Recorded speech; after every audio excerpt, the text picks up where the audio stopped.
तो आज हम लोग का एक तरह से रिवीजन क्रैश कोर्स जो भी कहो वो स्टार्ट हो रहा है। कैसे पढ़ना है, क्वेश्चन का पैटर्न कैसा होता है, पहले इसको हम लोग समझ ले। तो एक सीबीएसई के पॉइंट ऑफ व्यू से, एक बिहार बोर्ड के पॉइंट ऑफ व्यू से टॉपिक हमारा इलेक्ट्रोस्टैटिक्स का इलेक्ट्रिक चार्जेस और फील्ड होगा पहला। दूसरा इलेक्ट्रिक फ्लक्स। तीसरा इलेक्ट्रिक पोटेंशियल और कैपेसिटेंस। तो अब इसमें जो हमारा सीबीएसई में पैटर्न है वो सेक्शन वाइज है। अब यहां पर सेक्शन देखो, सेक्शन ए जिसमें 16 क्वेश्चंस रहते हैं, ठीक। और 16 क्वेश्चंस में 12 एमसीक्यू आपका रहेगा।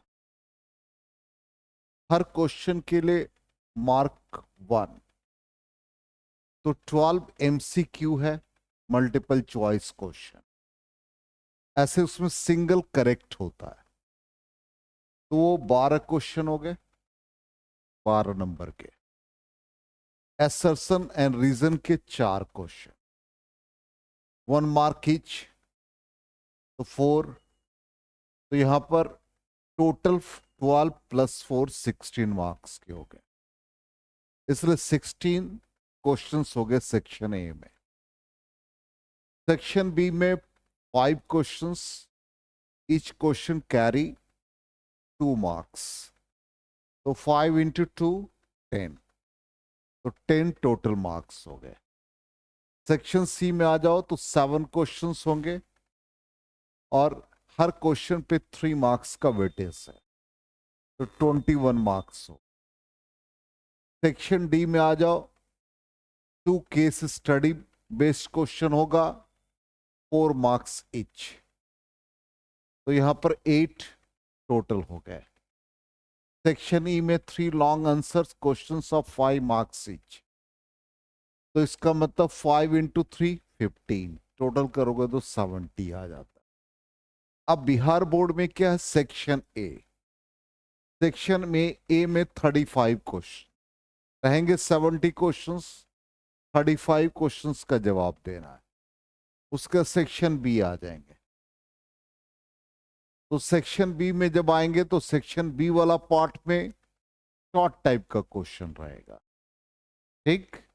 उसके बाद फिर क्वेश्चंस आ जाते हैं लॉन्ग टाइप का। तो 3 पार्ट हो गए आपके मेनली। तो यहां पे क्या है कि दोनों के सिलेबस में सिमिलरिटीज क्या है कि सेक्शन ए में जितने एमसीक्यूज है सीबीएसई बोर्ड में, वैसा ही सेक्शन ए में आपका 70 क्वेश्चन होगा 35 मार्क्स का। तो 35 इंटू 1 35 मार्क्स आ गए। अब सेक्शन बी में जो इनका क्वेश्चन है 2 मार्क्स का, वो हमारा शॉर्ट टाइप क्वेश्चन हो गया। तो वहां भी शॉर्ट टाइप का क्वेश्चन पूछा गया। इसका मतलब सेक्शन बी, सेक्शन सी और सेक्शन डी को मिला दो तो उनका एक सेक्शन हो गया, मतलब बिहार बोर्ड का। उसके बाद आया सीबीएसई में सेक्शन ई है, लॉन्ग टाइप का क्वेश्चन। तो आपका नेक्स्ट सेक्शन में आ जाएगा लॉन्ग टाइप का क्वेश्चन। तो सिलेबस सिमिलर है, पैटर्न भी वही है। उसमें 4-5 पार्ट हो जाते और उसमें 3 मेनली पार्ट होते। अब हम लोगों को पढ़ना कैसे है, ये तो हो गया मार्क्स का डिस्ट्रीब्यूशन, हमारा पैटर्न कैसा रहेगा। तो सबसे पहले हम लोग जो स्टडी करेंगे टॉपिक वाइज, जैसे Coulomb's law, electrostatic force, electric dipole, एक सेगमेंट है। हमको कितना पढ़ना है। अब हमारे पास नोट्स काफी ज्यादा है, काफी बड़ा नोट्स है। उसको श्रिंक करना है, मतलब उसको हमको ऐसा अरेंज करना है कि एग्जाम में रिवीजन हो जाए। इसलिए हमने कल पीडीएफ आपको सेंड किया था। अब आप देखो आपके नोट्स का लेंथ और हमने जो बनाया काफी कम हो गया, तो वो चेंज करना है। तो चेंज कैसे होगा कि जैसे हम सिंपली इलेक्ट्रिक चार्ज का हिस्ट्री पढ़ते थे, वो हिस्ट्री ना पढ़ करके हमको इलेक्ट्रिक चार्ज और जल्दी जल्दी हमको एकदम जैसे यहां पर लिखा वो वैसे वैसे ही हम लोगों को तैयार हो जाना है कि इलेक्ट्रिक चार्ज क्या है, एक ऐसा प्रॉपर्टी है मैटर का जिसमें कि हम इलेक्ट्रिकल और मैग्नेटिक इफेक्ट्स को प्रोड्यूस करते हैं या एक्सपीरियंस करते हैं। ठीक, अब बेंजामिन फ्रैंकलिन ने दो तरह का चार्ज बताया, एक पॉजिटिव चार्ज और एक नेगेटिव चार्ज। उसके पहले थोड़ा सा दिमाग में रखना कि विलियम गिलबर्ट्स भी आए, एक ने उसका नेगेटिव चार्ज का रिसाइनस रखा और पॉजिटिव चार्ज का विट्रस। बेंजामिन फ्रैंकलिन ने उसी को एक को नेगेटिव एक को पॉजिटिव कह दिया। नेक्स्ट पार्ट आ जाता है यूनिट, एकदम डायरेक्ट आ जाए यूनिट पर। हम लोगों ने वहां मैकेनिज्म वगैरह सारा पढ़ा था, कोई जरूरत नहीं है, हम लोग सीधे यूनिट पर आ गए। तो एसआई यूनिट में एक कूलम हो गया, सीजीएस यूनिट में दो यूनिट हो गए, एक इलेक्ट्रोस्टैटिक और एक इलेक्ट्रोमैग्नेटिक। तो इलेक्ट्रोस्टैटिक यूनिट को हम लोग क्या कहते हैं, ईएसयू ऑफ चार्ज और स्टैट कूलम, और इसका नाम फ्रैंकलिन भी था। दूसरा हमारा इलेक्ट्रोमैग्नेटिक यूनिट हो गया जिसको ab coulomb A B C से रिप्रेजेंट करते हैं। अब इन तीनों में रिलेशन हमको याद रख लेना है कि 1 कूलम हो गया 3 into 10 power 9 stat coulomb is equal to 1/10 ab coulomb. एक स्लाइड हमारा कंप्लीट हो गया चार्ज से रिलेटेड। ठीक है, एकदम हमको फास्ट करना है रिवीजन।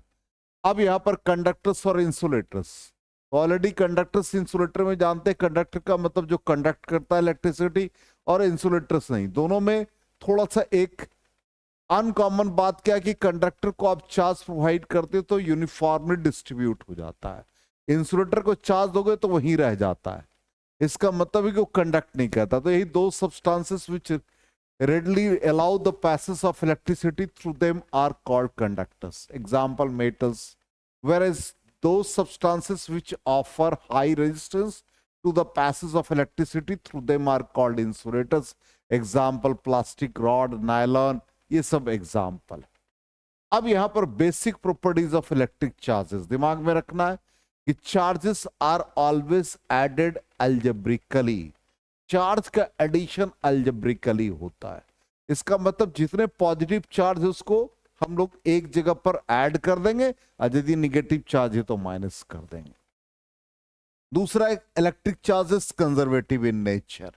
इसका मतलब कोई भी सिस्टम का, आइसोलेटेड सिस्टम का टोटल चार्ज कांस्टेंट रहेगा। एज फॉर एग्जांपल, एक हम ग्लास रॉड और सिल्क क्लॉथ की बात करते हैं, तो glass rod initially अनचार्ज, silk cloth भी इनिशियली अनचार्ज, तो टोटल चार्ज 0।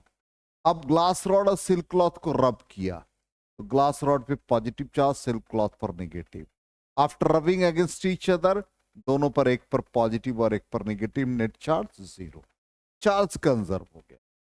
अब क्वांटाइजेशन ऑफ चार्ज, हम कहते हैं कि कोई भी चार्ज बॉडी में एग्जिस्ट करता है तो discrete amount charge on any body will be the integral multiple of E. Simple. It is an integral multiple of E. Electronic charge का integral multiple, इसका मतलब n belongs to an integer और n कभी भी fraction में नहीं होगा। That is Q is equal to plus minus NE. n belongs to an integer, n cannot be fraction। E का value electronic charge 1.6 into 10 power -19 coulomb. Clear? अब यहां पर ये चीज हमारे दिमाग में रहना चाहिए कि भाई Q is equal two plus minus NE है, तो N हम कैसे निकालें? तो N निकालने का यहां पर हमने एक मेथड बता रखा है कि भाई N जब भी हम लोग फाइंड करेंगे तो इस चीज को दिमाग में रखना कि जितने उस सब्सटेंस में नंबर ऑफ इलेक्ट्रॉन होंगे या प्रोटॉन होंगे into mass of the substance by molecular mass into Avogadro's number, इससे हम क्या निकाल लेंगे? n का वैल्यू। और Q इज इक्वल टू क्या होता है भाई? Ne। तो n जब फाइंड कर लेंगे तो ये इलेक्ट्रॉनिक चार्ज से उसको मल्टीप्लाई कर देंगे। क्लियर? चलो अब आ जाओ नेक्स्ट। तो यहां पर ये है। अब यहां पर एक चीज दिमाग में रखना है, यहां पर जस्ट हमने बॉक्स में क्या लिख दिया? Q is equal two plus minus NE, ये इलेक्ट्रॉनिक चार्ज, इसका मतलब नंबर कितने यदि 1 कूलम चार्ज होगा तो for 1 coulomb charge total number of electrons, तो Q की जगह पर आपने क्या रख दिया? 1 कूलम। इलेक्ट्रॉनिक चार्ज से डिवाइड कर दिया तो n कितने आ गए? 6 इंटू 10⁻18। इसका मतलब for 1 coulomb charge number of electrons 6 into 10⁻18 याद रख लेना है। समझ में आ गया? नेक्स्ट, अब कूलम्स लॉ देखिए कितना क्विक हम लोग आगे बढ़ गए। चार्ज 2 स्लाइड में कंप्लीट हो गया। अब कूलम्स लॉ हम लोग जानते हैं, इलेक्ट्रोस्टैटिक फोर्स ऑफ अट्रैक्शन और repulsion between two charges is directly proportional to product of charges and inversely proportional to square of the distance between them।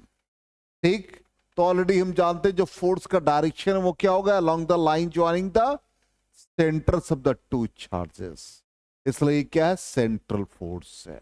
तो Q1 Q2 एक प्लस माइनस, तो attraction ये represent कर रहा है। 1 2 हम समझते हैं कैसे, force exerted on 1/2, force exerted on 2/1। ठीक है, ये हम लोग वेक्टर में वेक्टर फॉर्म में भी सीख लेंगे। अब यहां पर F का वैल्यू जब भी लिखेंगे K Q1 Q2 by R square. Q1 Q2 with in modulus होगा। Q1 Q2 with in modulus हमको रखना है।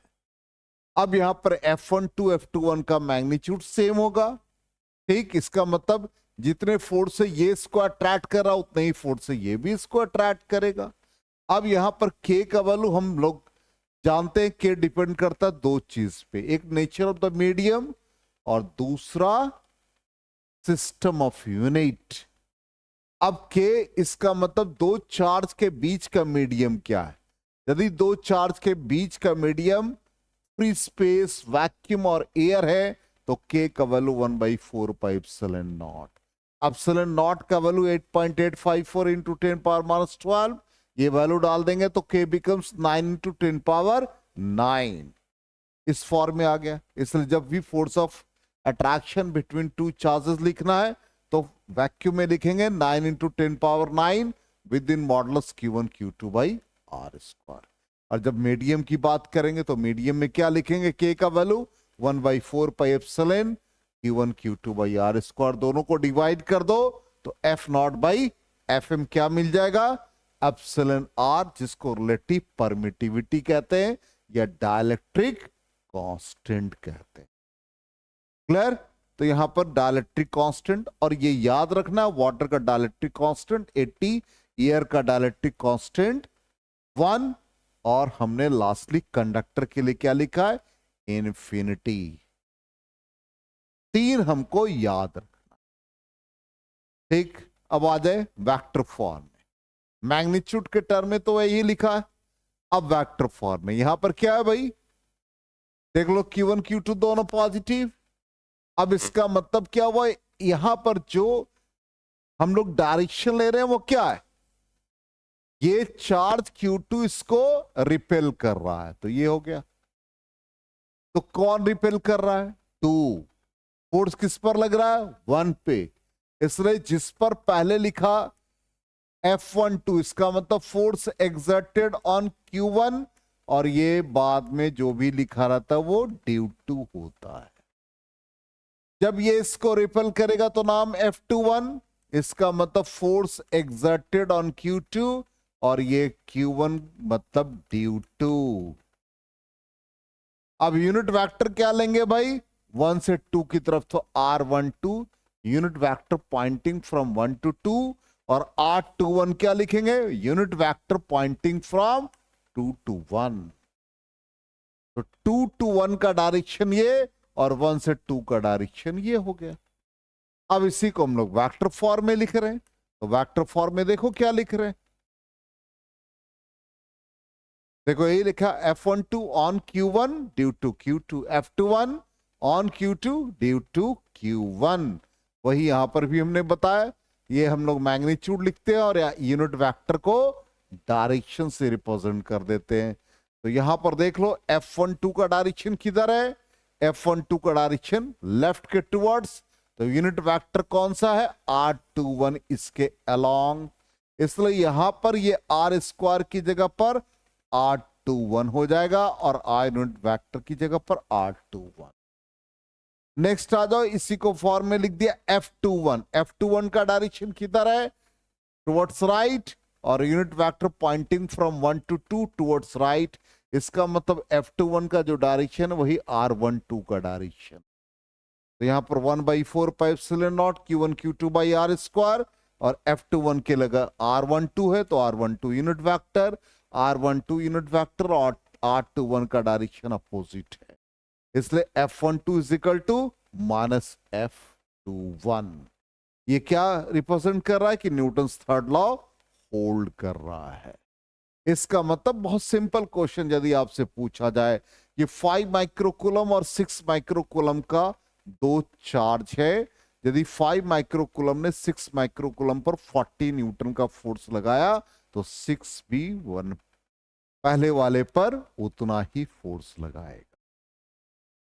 समझ में आ गया? ये इंडिकेट कर रहा है। अब आ जाए इलेक्ट्रोस्टैटिक फोर्स। इलेक्ट्रोस्टैटिक फोर्स या कूलम्बियन फोर्स क्या भाई? कंजर्वेटिव है। जब भी कंजर्वेटिव होगा इसका मतलब है कि पाथ पर वो डिपेंड नहीं करेगा, सिर्फ इनिशियल और फाइनल पोजीशन पर डिपेंड करेगा। ठीक, प्रिंसिपल ऑफ सुपरपोजिशन क्या कहता है कि किसी भी चार्ज पर हम नेट फोर्स निकालें। जैसे मान लो हम यहां पर बहुत सारे चार्जेस इंटरैक्ट हो रहे हैं, हो सकता है ये फिगर थोड़ा आपको कॉम्प्लिकेटेड लग रहा हो, हम इसको रीड्रॉ कर दे रहे हैं। एक चार्ज यहां पर है Q1, ठीक, इसी तरह से मान लो यहां चार्ज है Q2, यहां पर चार्ज है Q3, यहां पर चार्ज है Qn, और इसके नियर यहां पर एक Q0 चार्ज है। तो कितना फोर्स लग रहा है? तो भाई इन दोनों को ज्वाइन कर दो तो ये फोर्स F1 हुआ। फिर हम लोग Q2 और Q0 को ज्वाइन कर दे, ये फोर्स क्या हो गया? F2 हो गया। फिर Q3 और Q0 को ज्वाइन कर दे, ये F3 हो गया। Qn और Q0 को ज्वाइन कर दे तो ये हो गया Fn, वही यहां पर फिगर में है। इसका मतलब टोटल फोर्स जो Q0 पर निकालेंगे, इसका मतलब हम Q0 पर यदि निकालेंगे टोटल फोर्स तो 1 के कारण से F01 नाम दे दो या सिंपली F1।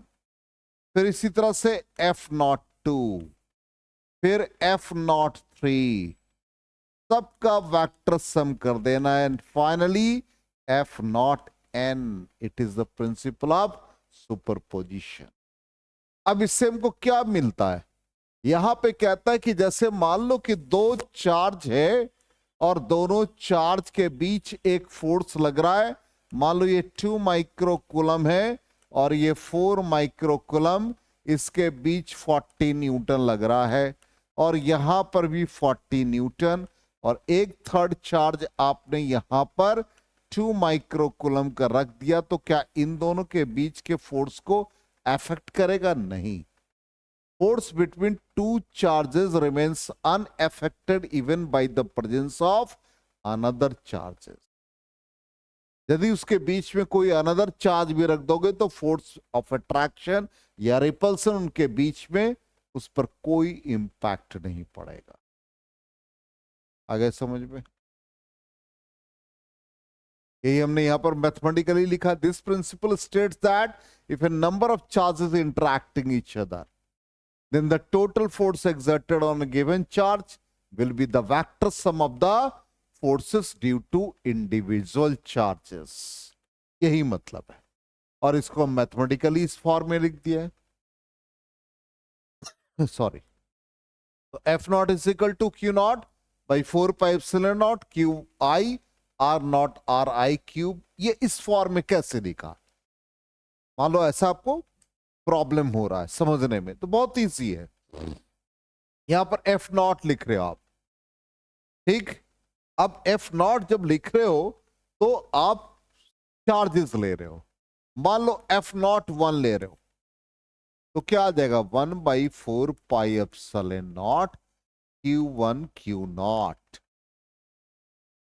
और यहां पे वेक्टर फॉर्म में हम इसको लिख सकते हैं R³ R वेक्टर, ठीक। अब यहां पर ये सिंपल F को हम कह रहे हैं, अब हम लोग F0 लिखेंगे। तो बहुत सारे चार्जेस हैं, तो कॉमन कौन है? Q not. तो क्यू नॉट को इधर कर दिया, अलजेब्रिक सम ले लिया, 1 की जगह पर क्यू आई लिख दिया। अब इफेक्टिव डिस्टेंस क्या है? तो डिस्टेंस क्या देख लो, आर नॉट। आर नॉट का पोजीशन कहां से कहां तक? यहां से लेके यहां तक, ठीक। अब इसका जो इफेक्टिव पोजीशन निकालेंगे, यहां से यहां तक का पोजीशन वेक्टर Q1, और इसका इफेक्टिव पोजीशन निकालोगे तो it is R0 minus R1। तो यहां नीचे क्या आ जाएगा?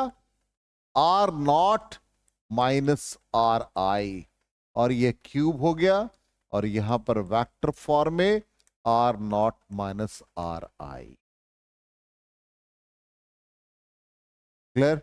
इसी फॉर्म में लिखा गया। चलो अब आ जाओ नेक्स्ट।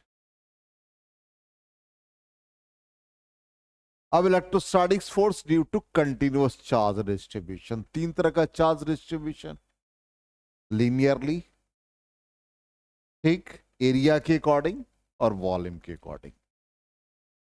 तो यहां पर एक charge distribution, line charge distribution. जैसे मान लो किसी स्ट्रेट वायर पे चार्ज का डिस्ट्रीब्यूशन है, सर्कुलर लूप पर है, सेमी सर्कुलर लूप पर है, ठीक, तो उसको हम लोग कहते हैं लीनियर चार्ज डिस्ट्रीब्यूशन। ये सारा कंटिन्यूअस चार्ज डिस्ट्रीब्यूशन है। मतलब जैसे हम लोग एक रॉड के बारे में स्टडी कर रहे हैं, मान लो उस पर चार्ज कितना है, तो रॉड का थिकनेस हम लोग नेग्लेक्ट कर लेंगे, और उस रॉड का डिस्ट्रीब्यूशन मास का चार्ज का यूनिफॉर्म हो, ठीक। तो वही यहां पर है, एक रॉड है, इसके नियर बाई एक सर्कुलर लूप है, या रॉड का, यहां रॉड का और एक पॉइंट मास का, सर्कुलर लूप का एक पॉइंट मास का, इनके बीच निकालेंगे। तो क्या है? फोर्स का वैल्यू ये आता है। कैसे आता है? याद करो, सिंपल। हम लोग क्या करते हैं भाई, इस पे कहीं भी एक एलिमेंट्री चार्ज ले लेते हैं डी क्यू, और यहां पर एक पॉइंट चार्ज है सपोज क्यू, तो इनके बीच के फोर्स को डी एफ इजिकल टू लिख देते हैं 1/4 pi epsilon naught q into d Q by r square, यही लिखते हैं। और यदि वेक्टर फॉर्म में लिखना है तो यूनिट वेक्टर ये आ गया। अब लीनियर चार्ज डेंसिटी लेमडा होता चार्ज पर यूनिट लेंथ, ये लिखा। यदि हम एलिमेंट्री चार्ज ले लेंगे तो d Q by d l, तो डी क्यू का वैल्यू क्या आ गया? Lambda d l. ये वैल्यू इसमें सब्स्टिट्यूट कर दो, तो d f is equal to क्या आ गया? 1/4 पाई एप्सिलॉन नॉट क्यू, और ये आ गया lambda d l divided by r square, r unit vector. Total force निकालना है, हम इसको इंटीग्रेट कर देंगे, 1/4 पाई एप्सिलॉन नॉट लेंथ के अलॉन्ग इंटीग्रेट कर देंगे q lambda dl by r square into r unit vector. चलो आ गया समझ में। इसी तरह से हम लोग सरफेस चार्ज डिस्ट्रीब्यूशन के लिए क्या टर्म यूज करेंगे? सिग्मा। सिग्मा क्या आ जाएगा? D Q by D A. इसी तरह से वॉल्यूम चार्ज डेंसिटी के लिए क्या लिखेंगे? D Q by D V आ जाएगा। यहां पर लेंथ के अलॉन्ग चार्ज का डिस्ट्रीब्यूशन, तो यहां पर लेमडा टर्म आ गया लीनियर चार्ज डेंसिटी, और एरिया के अकॉर्डिंग सरफेस चार्ज डेंसिटी। इस सबका यूनिट भी याद रखना है, कूलम पर मीटर। इसका यूनिट क्या आ जाएगा? कूलम पर मीटर स्क्वायर, इसका कूलम पर मीटर क्यूब। तो 3 तरह का चार्ज का डिस्ट्रीब्यूशन हम लोग यूज कर लेते। तो दूसरा सरफेस चार्ज डिस्ट्रीब्यूशन, चार्ज जैसे किसी सरफेस पर हो, प्लेन शीट पर हो, हॉलो स्फीयर पे हो, कंडक्टिंग सिलेंडर पे हो, तो इस तरह का जैसे चार्ज का डिस्ट्रीब्यूशन है, इसको सिग्मा से रिप्रेजेंट करेंगे। और थर्ड हमारा वॉल्यूम चार्ज डिस्ट्रीब्यूशन, तो यहां पर ये आ गया लेमडा डीएल, तो यहां पर आ जाएगा डी क्यू की जगह पर सिग्मा डीएस।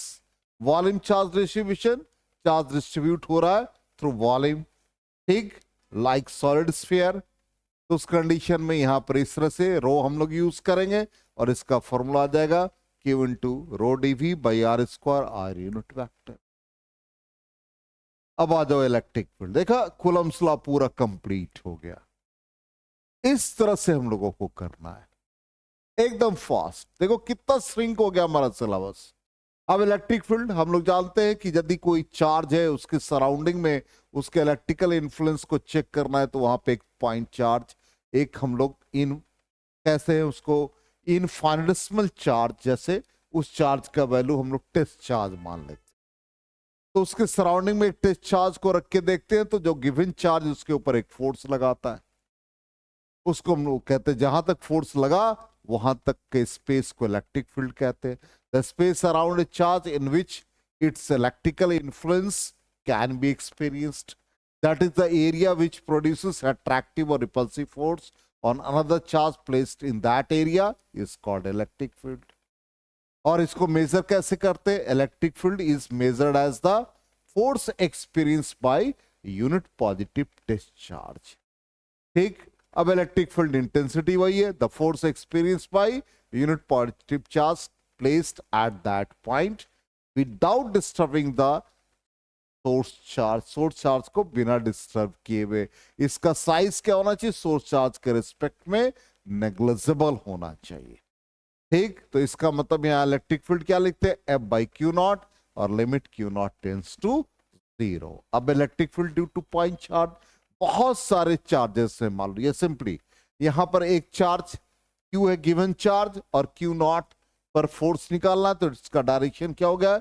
Radially outward. अब इन दोनों के बीच का फोर्स निकाल लो, फोर्स कितना आ गया? 1/4 pi epsilon naught q q naught by r square, और इलेक्ट्रिक फील्ड का फॉर्मूला क्या आ गया? F by q naught, q naught cancel हो गया तो क्या आ गया? 1/4 pi epsilon naught q by r square, और यहां पर आर यूनिट वेक्टर है जिसको हम लोग vector by magnitude of vector लिखते हैं, इसका मतलब R vector by R Q आ गया। अब बहुत सारे चार्जेस है, मल्टीपल चार्जेस है, तो हम लोग क्या करेंगे? इलेक्ट्रिक फील्ड इन सब का वेक्टर सम देगा। जैसे मान लो कि यहां पर एक चार्ज Q1 है, Q2 है, Qn है, और ये Qi सब ले लिया। अब Q0 पे हमको इसका इलेक्ट्रिक फील्ड निकालना है, तो Q1 से रेडियल फील्ड हो गया E1 या F1, E1 ही दे दो। हम फोर्स भी लिख दिए, इलेक्ट्रिक फील्ड भी लिख दिए, क्योंकि इलेक्ट्रिक फील्ड का डायरेक्शन वही हुआ जो फोर्स का डायरेक्शन है।